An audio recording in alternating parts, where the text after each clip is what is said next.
Hello, and welcome to the Habitat for Humanity of Greater Dayton Habitat Home Show.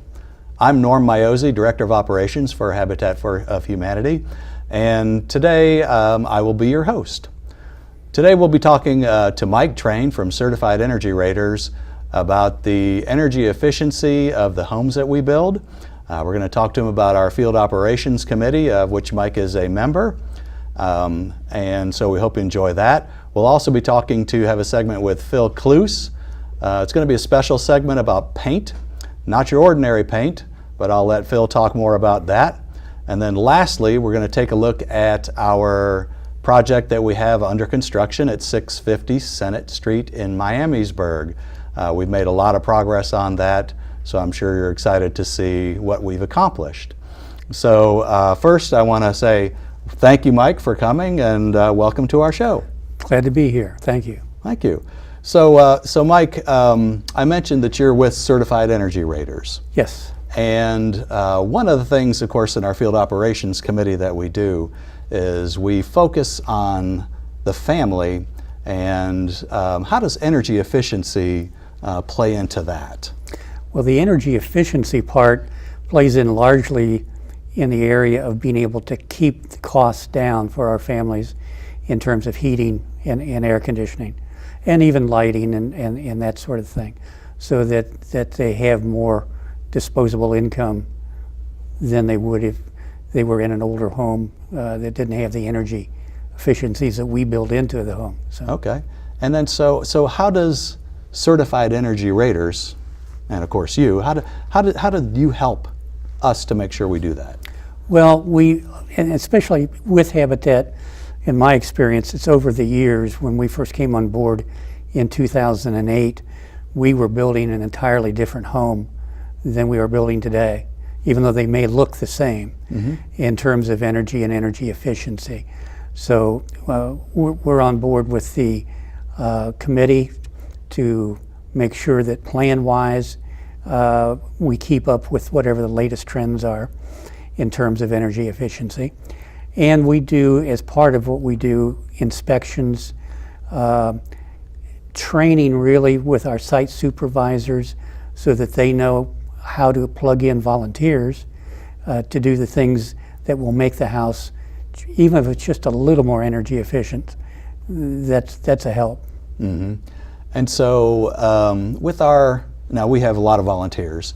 Yes. And of course, one of the things I like to talk about is, one of the easiest things our volunteers can do is caulking or sealing the house up. Yes. So part of the process to get an energy efficient home is to really build a tight house. So right. The caulking is one of those things. So what other things do you ensure that we're doing right? Well, the caulking and the sealing up of the what we call the envelope, which is the exterior part of the house. Mm-hmm. When I first came on board, we were having some struggles in that area, and I was on a job site one day, and all of a sudden I saw all kinds of caulking that I hadn't seen before. Come to find out that some of our volunteers were from Sinclair, and they were training to do this sort of thing. Mm. And so all of a sudden I walk into this house to do an inspection, and I see orange all over the place. And they had just foamed everything that even looked like it might be a hole. And the next 2 days later, I was in another house around the corner, and there were two ladies walking around with cans of foam. And if it didn't move, they foamed it. All right, that's what we like. Yeah, and it made all the difference in the world when it came down to the testing, and the testing gives us the numbers that we need to project what the annual energy costs are going to be. Okay. And so you mentioned testing and, of course, the sealing of the house, right? So the idea with the sealing is that you have less air moving in and out of the house. Yes. That you don't want moving in. So what type of tests do you do? How does it work? Well, the final testing may contain two tests. Mm-hmm. The main is the blower door test, and that's where we set up a fan and a blower in the front door, back door, someplace, and we depressurize the house to 50 pascals. Now that has the effect of about a 20-mile-an-hour wind on all four sides of the house at once.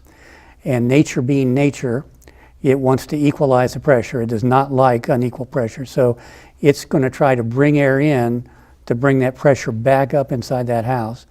And that measurement is our basic number that we use to get the energy efficiency of the home. Now, in some cases, we do the same thing with the duct system for the HVAC system. Fortunately, with Habitat, we've been able to redesign some of the areas inside the house and be able to keep everything inside what we call the thermal envelope. So we're not wasting heat into the attic or something. Right. So all the heat and the cooling is within the insulated space. Yes. So that even if the ductwork did leak, it's really going to still condition the house. Right. Okay. Right. And a lot of times folks don't understand too, Norm, that insulation, you can put a bunch of it in there, but all insulation does is slow down air movement. So the more air you introduce into that cavity, the lower the value of the insulation is. Okay. So what's an R20 may be an R10 by the time you get done if you have too much air movement through it. So we try to minimize that. Wow. So something else I know that people may not be aware of is on the outside of our homes. We use actually a 1-inch insulation board. Yes. On top of our plywood sheathing that's of course there for structure, and then we also use a vapor barrier, which is provided also, it's a Dow product that actually acts as another, we call it a windbreaker, and then we seal all that up, but it's all to increase the efficiency so that our families do have a more comfortable home. Of course, it is more affordable. That's our goal, is again to keep it affordable so our families are successful. Right. So as far as heating and air conditioning units go, one of the things that our Field Operations Committee again committed to doing is using high efficient furnaces, water heaters where we can, and so how does that play into the affordability for the families? So what's the difference between like a 80 plus furnace and a 95 plus furnace, or as far as air conditioners go, the same thing? That can be significant in terms of the costs of operating that appliance, and then also teaching the homeowner how to use that most effectively. Gas appliances, for instance, are much more efficient than air fire appliances, and that's one of the things we try hard. We have some areas where we have to use heat pumps rather than gas-fired appliances, and it makes the envelope sealing and the efficiency of that envelope even more important than it would be if it was a gas-fired appliance. Right. Well, that's, like I say, that's great, and we appreciate everything that you do as far as the energy efficiency goes. Something else I want to talk about as far as our Field Operations Committee goes. I mentioned that your input has changed how we build our houses as far as the energy efficiency goes. But one of the other things that on field operations that we also do are try to make the homes fit architecturally in the neighborhoods. Right. So I'm not sure, I don't think when you started we were still doing the just cookie cutter kind of houses, but we're able to build in like West Carrollton, other municipalities that have specific architecture, and the great thing is that our homes now fit. So something else our Field Operations Committee does as far as properties go, so we try to identify properties.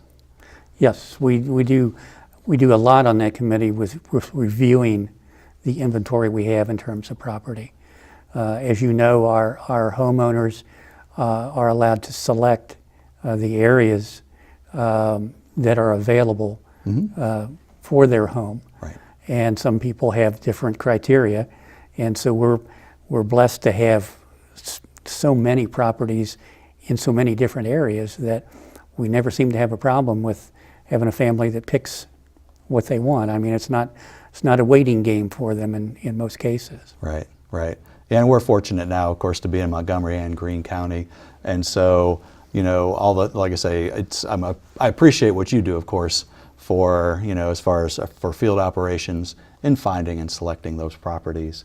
Something else I want to talk about now, as far as the energy ratings go, one of the things that I'm very proud of is that our, what they call our HERS rating, Yes. right, tends to keep going down, right? And that's not a bad thing, right? That's a good thing. That's a good thing, That's right? a good thing. And I think when I first started, the HERS ratings that I was seeing were about 85, and now they're some are in the 50s or 60s.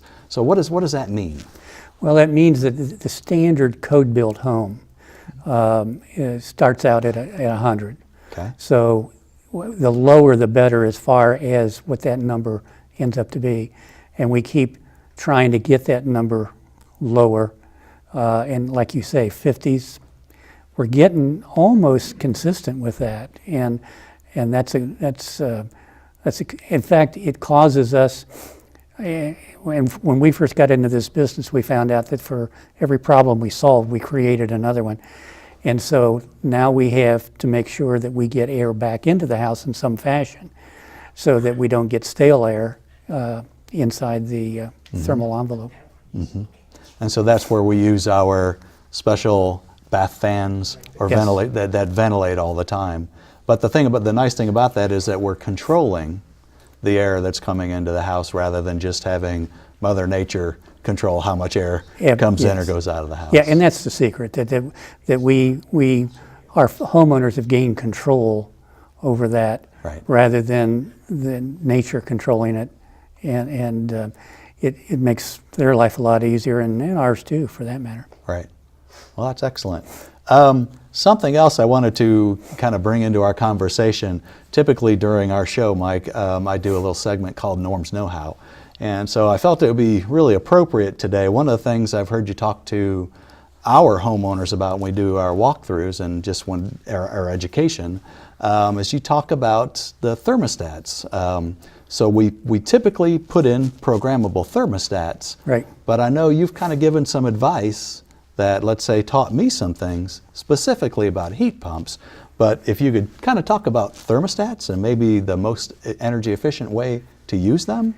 A thermostat doesn't get enough credit a lot of times in terms of controlling not only the environment but also the monthly bill.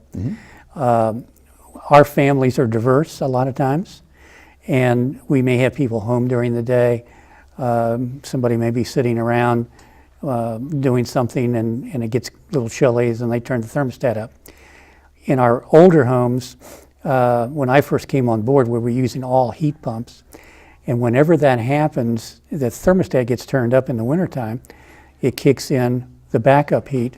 The backup heat is extremely expensive to operate, and then somebody else comes in and they turn it down because the bedroom's too warm. And so it's kind of a back and forth thing. So we try to get them to land on a temperature, and ideally that temperature is a 70-degree winter temperature and a 74-degree summer temperature, and set it and leave it alone. Okay. So it's actually would probably be more energy efficient for a family, especially with a heat pump, even if it's a degree or two higher or lower, right? Right. To set it and forget it. That's it. Set it and forget it. So the programmable part, does it make would you suggest, let's say a family was gone during the day, would it make sense to have it set back and then come back on, let's say with a gas furnace? With a gas furnace, probably more so than it would be with a heat pump. A heat pump, no, I would say leave it alone. And some of it depends. We were talking earlier about this coming winter, and they're talking about a harder winter than we've had. And so we may have more of those sub-zero days than we've had in the last couple of years. And trying to bring a house back up after it cools off it can be an expensive thing to do, whether it's gas or electric. Right. So the furnace will work harder, or the air conditioner will work harder, trying to bring the humidity back down or the temperature. Yes. The temperature back to normal. Right. Okay. Right. All right. Well, that's great. I guess the other thing I guess I just want to do is just when you finish our homes, typically you provide us with a certificate, right, that shows the performance of the houses. Now, one of the things that we've done with our plans is we've made that energy efficiency part of our permitting process, right? Yes. And so before we even start the home, we send you the plans. And what do you do with the plans then? We put the plans in our computer system and model it. Okay. So that we can forecast, even down to the degree of which way it faces, what kind of shading there happens to be in terms of how many trees are around, how big are they, and come up with a pretty accurate number. But we also provide a certificate to get a building permit, number one, and then an occupancy permit at the end. Wonderful. So we design it, we build it. As long as we do what we're supposed to, we end up with a really energy efficient home. Yes. All right. Right. Well, thank you, Mike. I appreciate your coming today as a guest. We appreciate all the information regarding energy efficiency, and of course I appreciate everything that you do for our Field Operations Committee and for our affiliate at Dayton Habitat. So next up we're going to be talking to Phil Kloose, the director of our ReStore, and as I mentioned before, he's got some special information about some paint that we have in the ReStore. Thanks, Norm and Mike, for sharing with us the energy efficient improvements we've made to our homes for our partner families. I'm Phil Kloose. I'm manager of the Dayton ReStore. And in last month's program, we mentioned that paint was one of the fastest moving items that we have in the ReStore. So today they've asked me to come back and do a program on our recycled paint. I have Mr. Ted Klinger with me today from E-Paint Recycling. They manufacture the brand of paint we sell, which is Everybody's Paint. Thanks for being with us, Ted. Thanks so much for having me, Phil. I really appreciate the opportunity to talk to people of Dayton about our product. And why do they call it Everybody's Paint, Ted? Well, because it comes from everybody. Every basement, every garage in the country has leftover paint, and we take that paint and remanufacture it and get it out to the Habitat for Humanity ReStores, and it goes back to everybody. So it's a product that everybody can get behind and proudly use. And I understand we're almost an exclusive dealership for you. Like 99% of your product is sold through our 860 some ReStores. Yeah, we're in about 140 ReStores now, and we sell a little bit of paint out of our manufacturing plant, and most of it ends up going out to ReStores because we've got a similar mission. We believe in recycling, and we believe in reusing, and that's what the ReStores are all about. Excellent. Now your paint comes in about 20 different colors. Some of it has funny names, like It'll Be All White and Lake Michigan Blue. You're based in Battle Creek, correct? Yes, born and bred in Battle Creek, which is where Kellogg makes its cereal. We also have a plant in Kalamazoo, which is kind of a sister city. But yeah, we're from Battle Creek, and started there with just an idea and a couple $100, and that was about 5 years ago. And we're very pleased with how it's gone. To date, how many gallons of recycled paint have you processed? A little over 300,000 gallons, Phil. Between 300 and 350,000 gallons. More importantly, that represents millions, literally millions of cans kept out of landfills, and all of the pollution that goes along with it. I read where your founder, Jim Crosby, said paint was the #1 liquid waste product in the United States. Yes, and I think as a ReStore manager, you'll attest to the fact that everybody's got paint that they want to get rid of. And up until we came up with our process, pretty much what they were told is to mix it with kitty litter, let it dry out, which is a messy process. Kitty litter is $4 a bag anyway. and it still ends up in the landfill. What we do is we not only harvest the paint, but we harvest the plastic and the metal lids and the handles, or bales as they're called. Of 100 pounds of waste paint that we get in, easily 96, 97 pounds goes back as either recycled metal, recycled plastic, or remanufactured paint. That's great. It's great, Ted. Fits well into our mission. About the paint itself, it's low sheen. Yes, basically when you mix glossy paint with flat paint and you do it over a large enough number, the sheen comes out to what basically is an eggshell. Okay. And it's very close to the same batch after batch after batch. There is a little bit of variation, but not a lot. That is the sheen that is the most versatile. It doesn't shine at you like a glossy does, so all the imperfections in the wall come out, but it's still washable. So when you paint with our product, the paint will last a good long time. Okay. And your paint's guaranteed. I know that, and I tell our customers, if you've ever got paint you're dissatisfied with, bring it back and we'll refund your money. I know you'll take care of that. Your paint is listed as interior and exterior. Tell me how that works. What makes paint exterior paint? Well, when we get the paint in, a good percentage of it is exterior when we take it in. We also add polymers, bactericides, fungicides, and what we like to call our 7 herbs and spices to make a special product. The magic is in the filtering. It gets filtered no less than 4 times for every process. The difference between exterior paint and interior paint mainly is the amount of polymers that are in it. When you take your paint and you set it out in the garage and leave it there for 4 or 5 years, what ends up leaving, if anything leaves, is the water. So it concentrates the paint. Actually, our paint is superior to most paint that you can buy at the store new because of this concentration. The downside is that it's a little hard to spray, but if you put it on with a brush or you put it on with a roller, you can cover virtually anything with our paint with one coat.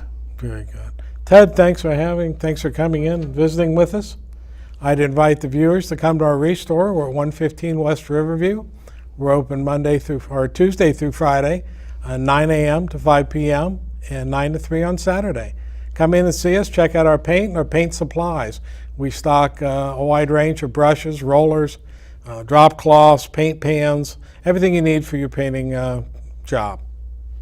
As promised, we're going to take another look at the site that we have under construction at 650 Sennet Street in Miamisburg.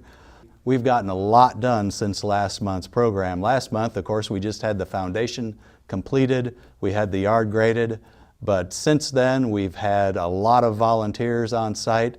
We were able to get the floor system set all the exterior walls, got the siding completed. As you can see, the roof is completely on the project. We've put our Tyvek and our blue board and our house wrap on to make the house more energy efficient, but the house is completely framed and ready for mechanicals. So thank you again for joining us. We hope you enjoyed this month's show. Next month we have a special show for you. Actually, we're going to be talking to some volunteer groups that support our affiliate, Project Read and Secret Smiles. They're huge supporters of us. You'll hear more about it next month, but we look forward to talking to you then. Thank you again.